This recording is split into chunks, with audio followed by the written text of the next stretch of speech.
Senate Democrats, we show up. So would you like to start off by just talking about your priorities and how you see the session going? Yes. As you know, the short session is 35 days. That's not a lot of time. Basically gives us a week to get bills through the first chamber. The session was designed primarily for budget purposes and for emerging issues that are of an urgent nature and issues that simply can't wait, but primarily budget. And you'll see a lot of activity during the session to basically recalibrate the state agency budgets, especially the Department of Human Services and OHA, which always require a fine-tuning or more during the short session. This session, we are also going to be taking up some major issues that were not quite over the finish line during the last session, but are of an urgent nature. And primarily, of course, is the carbon issue. And a lot of work has been going on in the interim on this issue. You all remember House Bill 2020. That bill now has a new bill number, which is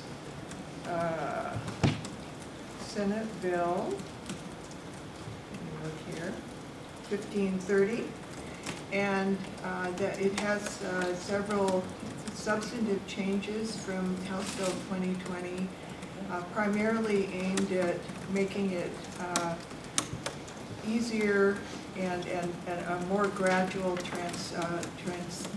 transformation for the rural areas. So the fuel part of the issue, where the fuel importers have to get allowances, will apply initially just in the Portland metropolitan area. And then in 2025, those requirements will go into effect in the other large cities and in other areas where there is a high volume of gas transfer.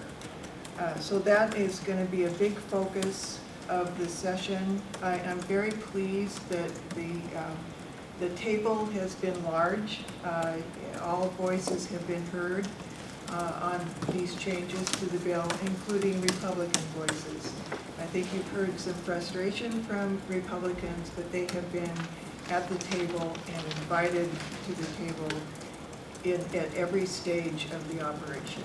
And they're at the table formally, and they are at the table informally through conversations with Senator Roblin and others who are working on this.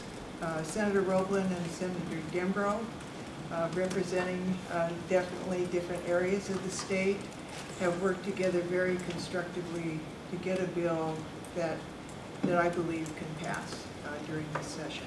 And of course, you're going to see a lot more conversation about it, but I'm optimistic we'll be able to get it over the finish line.